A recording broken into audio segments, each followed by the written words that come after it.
Escândalos nas Assembleias de Deus, política na igreja, comércio na igreja, obrigatoriedade do dízimo. Você quer saber a causa? Eu te conto agora. Não pula este vídeo, assiste até o final. Mas eu te recomendo, se você é aquele crente fraco, não assista este vídeo. Não assista este vídeo se você é aquele crente que não vai suportar saber a verdade sobre este tema. Vem comigo.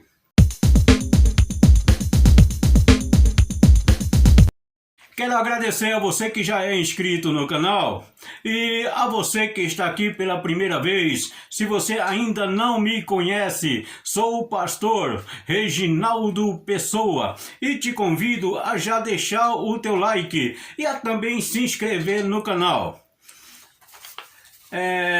Escândalos na Assembleia de Deus é o tema deste vídeo. Olha, eu quero primeiro pontuar a seguinte condição. Aqui neste canal, eu não sou vinculado a nenhuma convenção, eu não represento nenhuma convenção e também não represento nenhuma denominação. Sou pastor, membro da Assembleia de Deus, porém aqui nós precisamos falar a verdade, doa a quem doer. E sobre escândalos na Assembleia de Deus que tem acontecido ultimamente nesses dias, nós estamos vendo muitas pessoas saindo desta denominação.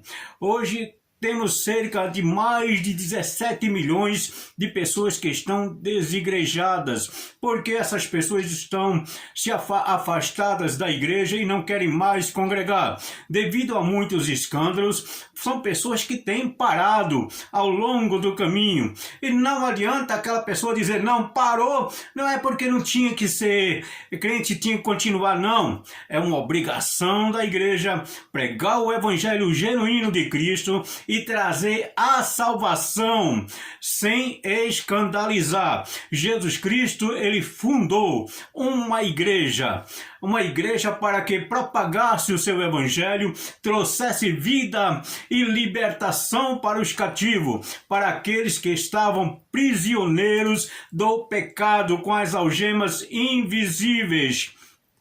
E o intuito deste canal é contribuir para o engrandecimento do reino de Deus. Sim, através deste canal nós procuramos trazer os temas que são condizentes com a realidade.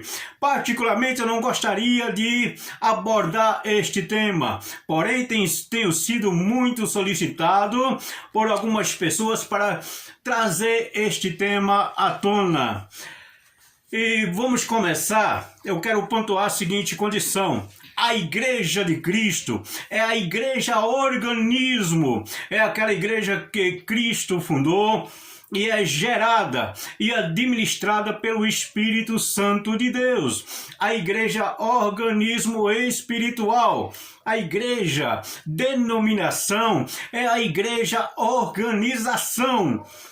A igreja organização, ela é exemplarmente igual uma empresa. Ela tem CNPJ, ela é constituída de pessoas.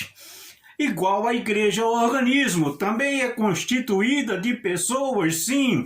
Porém, a igreja organismo, ela é constituída de pessoas sinceras, pessoas honestas, pessoas que estão adorando, buscando o reino de Deus a todo custo. Pessoas que estão neste mundo ainda, mas o seu pensamento, o seu coração, a sua vida é pregar o evangelho, é viver o evangelho de Cristo, engrandecendo o reino de Deus nesta terra. É a igreja organismo. são pessoas que amam e esperam ansiosamente a volta de nosso Senhor e Salvador Jesus Cristo. São pessoas que proclamam o Evangelho de Cristo através de sua vida e obras, sem escandalizar. Essas são as pessoas que compõem a igreja organismo. São as pessoas as quais Deus opera milagres através delas, as quais Deus opera maravilhas através dessas pessoas, porque essas pessoas, o único intuito, o único objetivo é engrandecer o reino de Deus, nem que para isso custe a sua própria vida. São pessoas que amam, são pessoas que se entregam ao Salvador para fazer realmente a sua obra sem nenhum interesse escuso no meio. Essa é a igreja organismo. Essa igreja organismo eu quero aqui separar da igreja organização. Eu quero que você compreenda através desta abordagem que existem duas igrejas. E a igreja Assembleia de Deus, ela é constituída da igreja organismo, mas porém ela é também a igreja organização. E quando falamos em igreja organização, em igreja instituição, precisamos pontuar alguns aspectos. Qual que é a igreja organização? A igreja organização é a igreja que é administrada por pessoas iguais, eu e você. Aí que reside o grande problema da denominação Assembleia de Deus. E a denominação Assembleia de Deus, ela não é diferente das outras denominações em nenhum aspecto. Todas elas são semelhantes, são iguais. Toda organização evangélica, toda organização que se diz igreja, ela é constituída de uma instituição jurídica.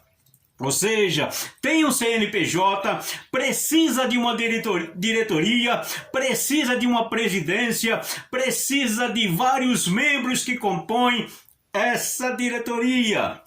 Ou seja, essa organização.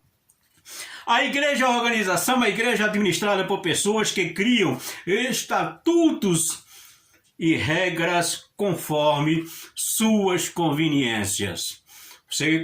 Começamos a entender que são organizações compostas por pessoas que criam estatutos e regras conforme as suas conveniências.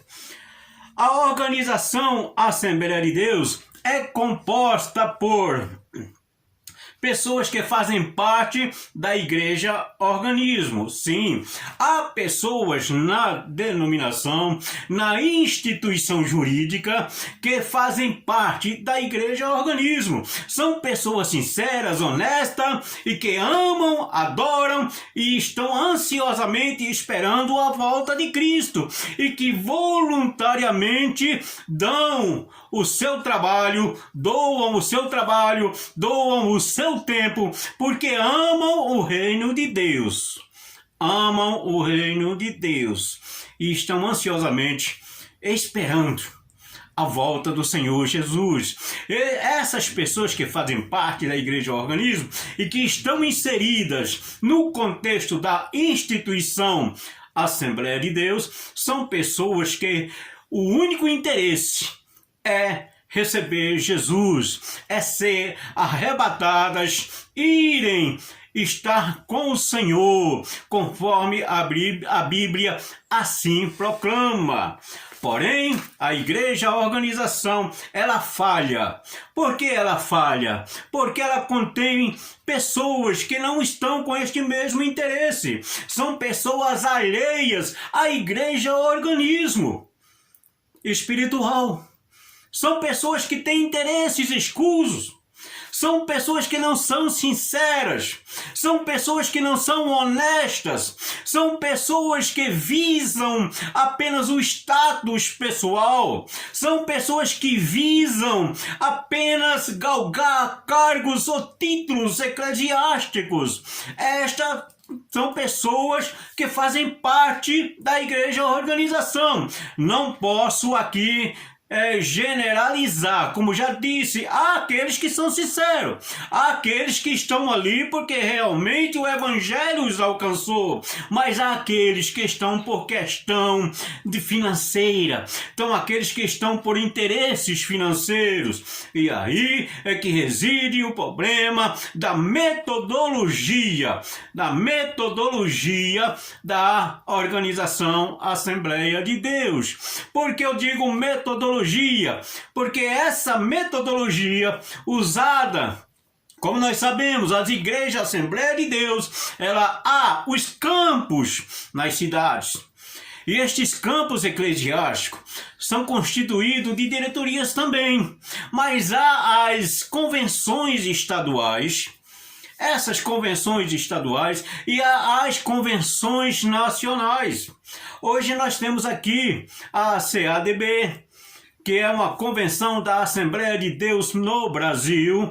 Temos a Convenção Geral das Assembleias de Deus no Brasil, que é a CGADB, e temos a Madureira, a CONAMAD. E todas estas três, elas têm as suas divisões em cada estado. Ela tem as suas convenções estaduais. Ou seja, como se fosse uma diretoria, ali essas convenções, elas usam de algumas metodologias que vêm dos campos eclesiásticos. Ou seja, às vezes são separadas pessoas para galgarem cargo, porque para participar da convenção, das convenções, aliás, somente evangelistas e pastores. A hierarquia da denominação Assembleia de Deus, ela vai desde o cooperador ou a cooperadora até o diácono, cooperador, diácono, depois vem o presbitério. Aí são locais, são ministérios locais. Por exemplo, um presbítero que é presbítero aqui em São Paulo, ele não é presbítero se ele mudar para o estado da Bahia. Ele precisa ter o seu presbitério reconhecido lá no estado da Bahia.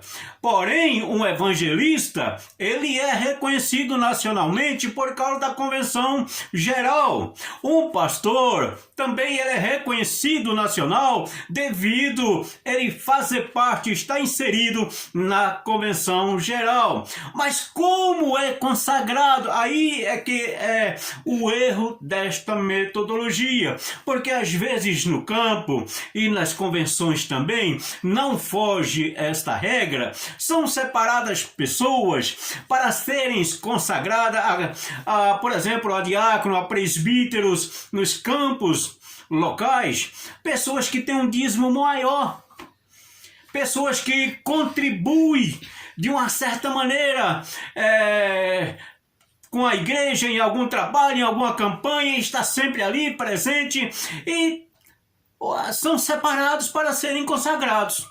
Então, depois disto, também para as convenções. Não estou generalizando, não é geral. Porém, há pessoas sim sinceras nas convenções, há pessoas sinceras nos ministérios locais. Sim, eu estou dizendo que esta metodologia de seleção é falha. Porque devido à amizade e a outros interesses fora do contexto bíblico, então certas pessoas às vezes, sem terem um chamado para exercerem um ministério, aí são separadas e consagradas. Damos para entender. Por isso é que acontece muitos escândalos, muitos escândalos na Assembleia de Deus. E as pessoas ficam tristes. Aquela pessoa que é sincera, simples e que não pode às vezes contribuir igual ao outro, ele é colocado de escanteio, ele é colocado de lado. E aí ele entristece e acaba por abandonar a Assembleia de Deus. E por não encontrar diferença nas denominações constituídas por pessoas, ele se escandaliza e não volta mais para adorar o Senhor, entre aspas, adorar o Senhor no templo, né? Porque adorar se adora em qualquer lugar. Há o conceito de igrejas e há o conceito de templos. Nós estamos vivendo no cristianismo de Constantino. Eu sempre friso a seguinte condição: até meados do 3º século para o 4º século ali, o evangelho ele foi o evangelho puro. Foi o evangelho de Cristo que foi proclamado. Sim, havia divisões, havia aquelas pessoas, aqueles grupos contrários, sim, porque sempre houve. Jesus Cristo mesmo falou que onde estiver, né, aquele representante de Cristo, o mundo seria contrário, porque ele não pertencia a este mundo e o mundo não o amou. E quem o ama é sempre perseguido, é sempre abandonado, perseguido em qualquer lugar, em qualquer tempo. Agora, do evangelho do cristianismo constituído a partir de Constantino, aí temos uma outra história, outras metodologias, até chegar na Reforma, e aí a situação da igreja piorou, porque a Assembleia de Deus não foge à regra das outras denominações de copiarem o cristianismo romano.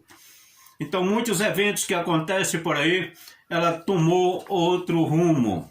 É este um dos grandes problemas que encontramos na denominação Assembleia de Deus. Você vai encontrar pessoas honestas na Assembleia de Deus. Você vai encontrar pessoas que estão se santificando na Assembleia de Deus. Mas você vai encontrar pessoas desonestas na Assembleia de Deus. Você vai encontrar pessoas que não roubam na Assembleia de Deus, mas você vai encontrar pessoas que roubam também na Assembleia de Deus. Não é diferente de nenhuma denominação. Você vai encontrar pessoas que matam fora da Assembleia de Deus, você vai encontrar também pessoas que matam aqui, também na Assembleia de Deus. É constituído de pessoas. Eu quero que você me entenda que a organização, a instituição Assembleia de Deus, ela é falha, porque ela é constituída de pessoas falhas e não vai diferir de nenhuma outra denominação. Você não vai encontrar nenhuma denominação evangélica neste sistema religioso que estamos hoje que seja perfeita, que não tenha ninguém. Por isso que a Bíblia diz assim: devemos olhar para Jesus, autor e consumador da fé. Porque se você olhar para mim, eu sou falho igual a você. Se eu olhar para você, você é falho igual a eu. Então, nós vamos encontrar falha um no outro. Espero que você me entenda. Esta é uma das principais razões da Assembleia de Deus ter os seus problemas e contar com tantos escândalos. Tem pessoas que adulteram? Tem pessoas que adulteram na Assembleia de Deus. Ela não está isenta. Escândalos que aí têm surgido, por quê? Porque há pessoas assim.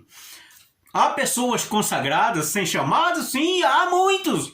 Há pessoas consagradas por quê? Porque tem dinheiro. Há pessoas consagradas porque tem amizades.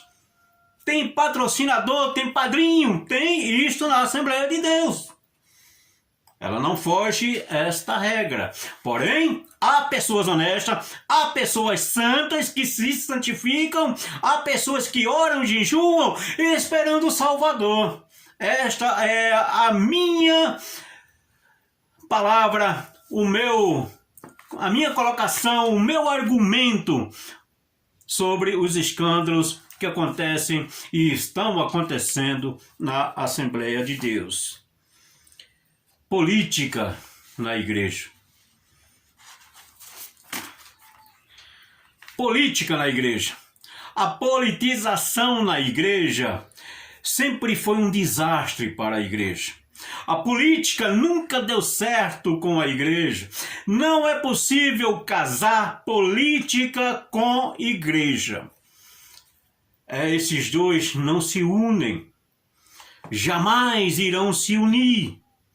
Porque a igreja de Cristo, a igreja que Cristo fundou, deve ser uma igreja voltada, focada para a mensagem bíblica do Evangelho, para a mensagem do Evangelho de Cristo. A igreja, ela não precisa de ajuda política, porque Jesus Cristo é o dono da igreja. Essa história que precisamos de ajuda política, que precisamos de homens, que precisamos votar para colocar lá para defender a igreja, é besteira, é balela, é conversa para boi não dormir. Entendeu? Porque a política é inimiga da igreja. A política na igreja introduz toda a sorte de corrupção. Toda sorte de corrupção, roubos e estupros da fé. É a política na igreja. A política na igreja não é apenas um desrespeito com a noiva de Cristo.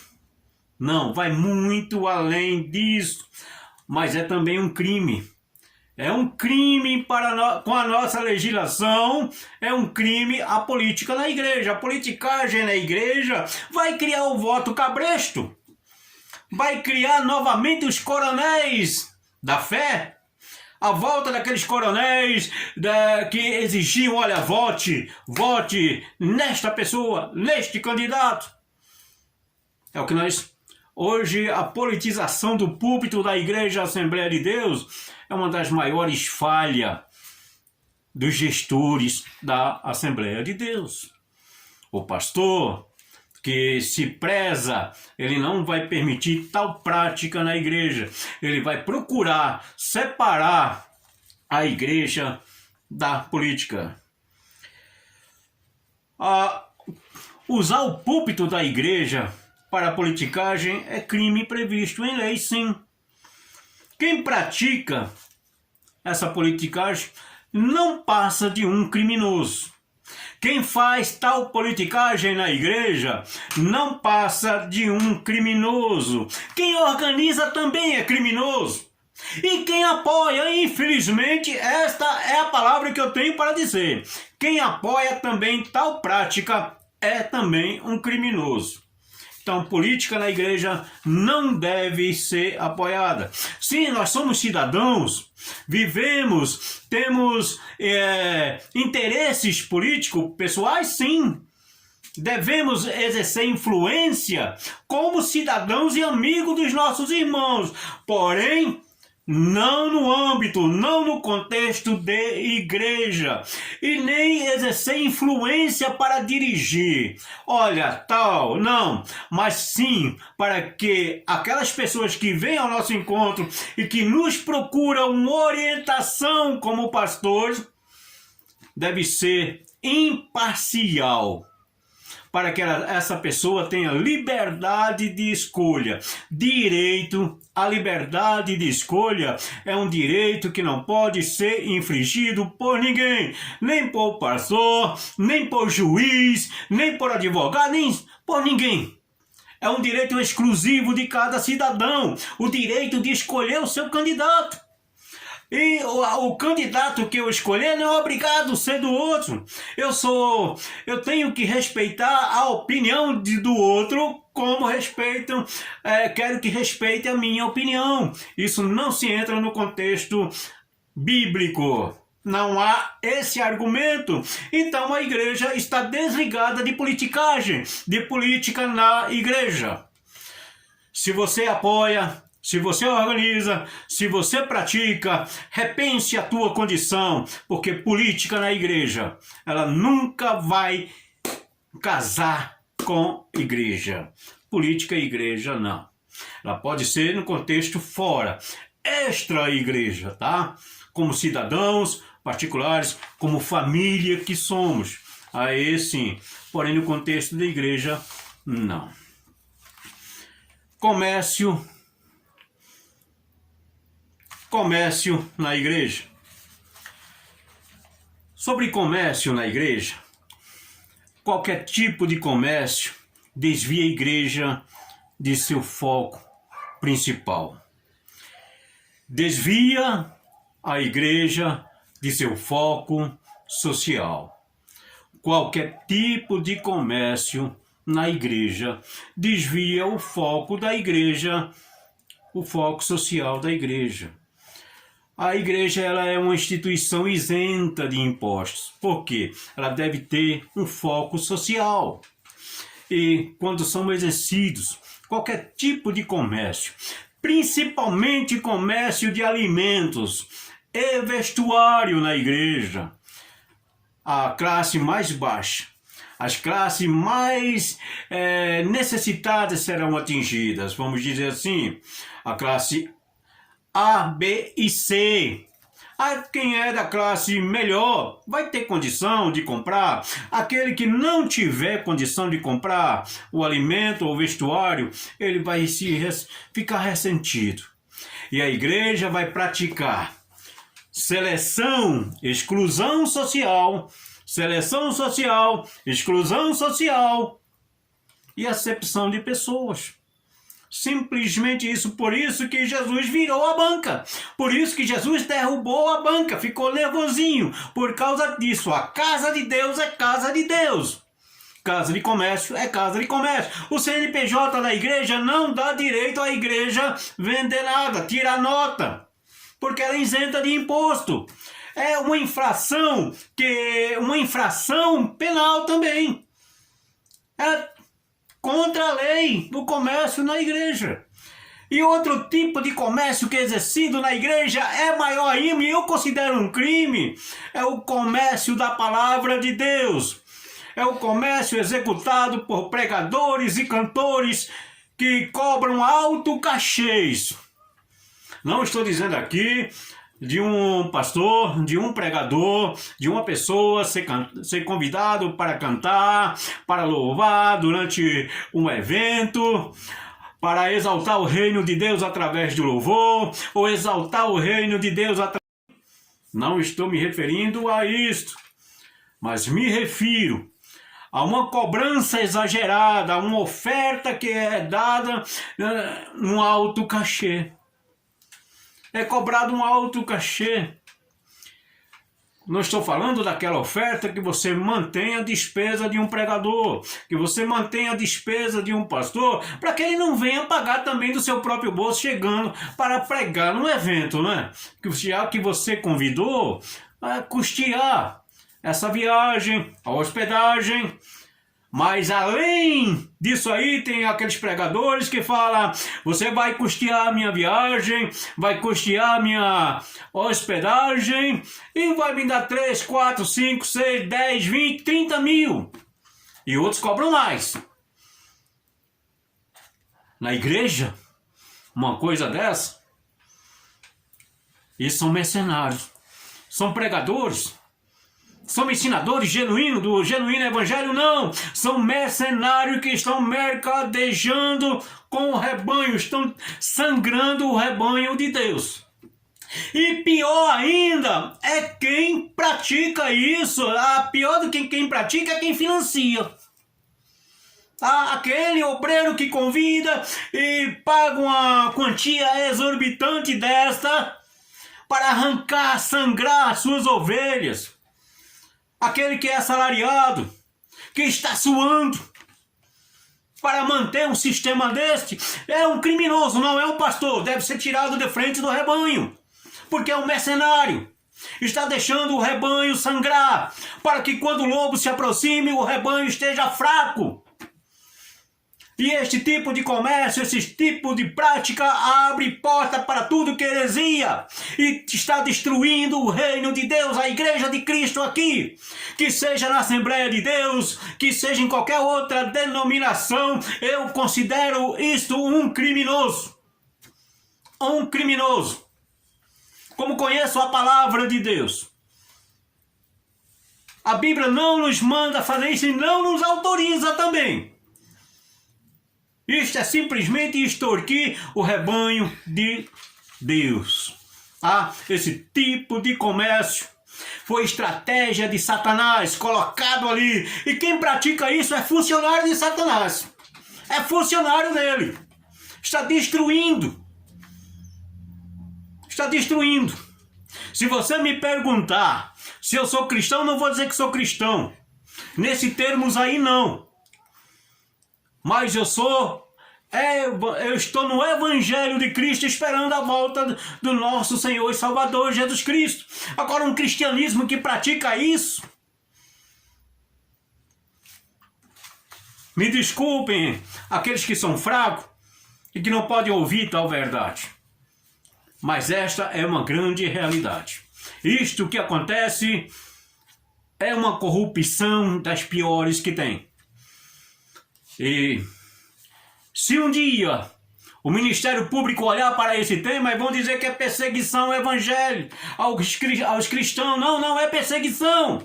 Porque isso precisa parar. A Assembleia de Deus, por exemplo, que eu estou aqui abordando a denominação Assembleia de Deus, não pode mais continuar praticando este pecado. Se é assim, porque aquele que rouba, aquele que extorque, aquele que sangra, está pecando. E você já notou que esse tipo de evento que é feito assim não tem engrandecido o reino de Deus? São apenas para circular. Deus fala, olha, vou estar nesse meio não, porque nesse mercado aí, ele não vai fazer parte. Meu irmão, meu amigo. Se você pensa até hoje, você pensava até agora, eu sinto te decepcionar. Deus não está neste negócio. A obrigatoriedade do dízimo.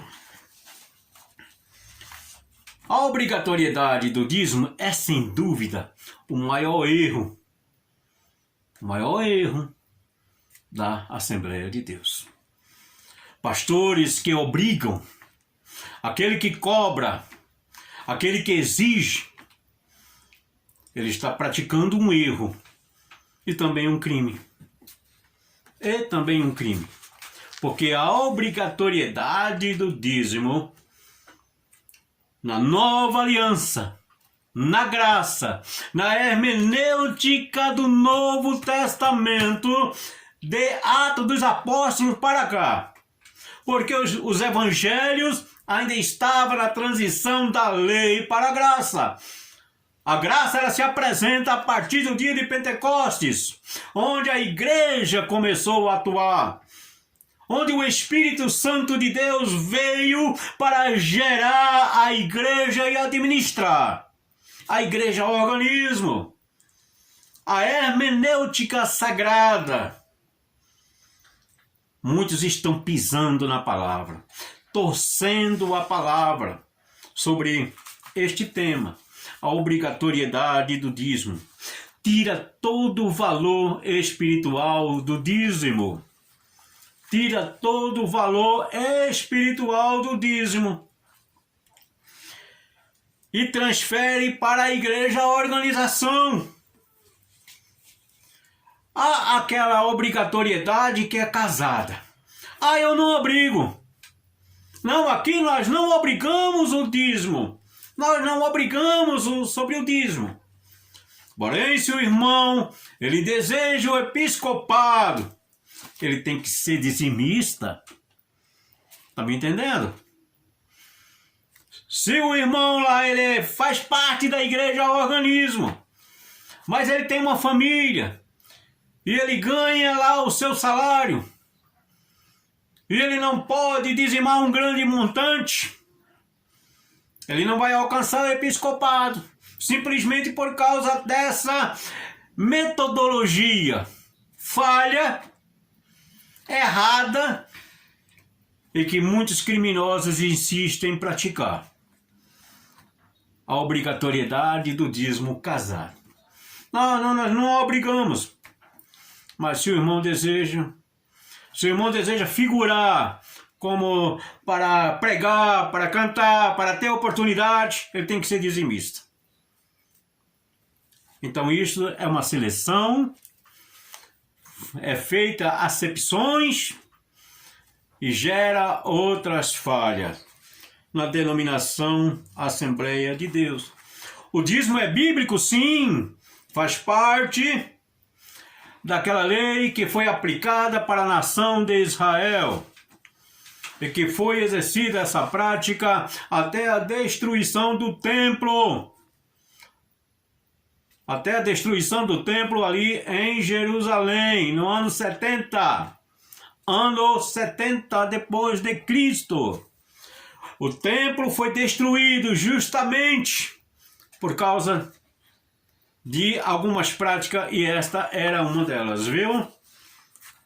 Nós precisamos ensinar a Bíblia corretamente para os nossos irmãos que nos ouvem, que nos acompanham.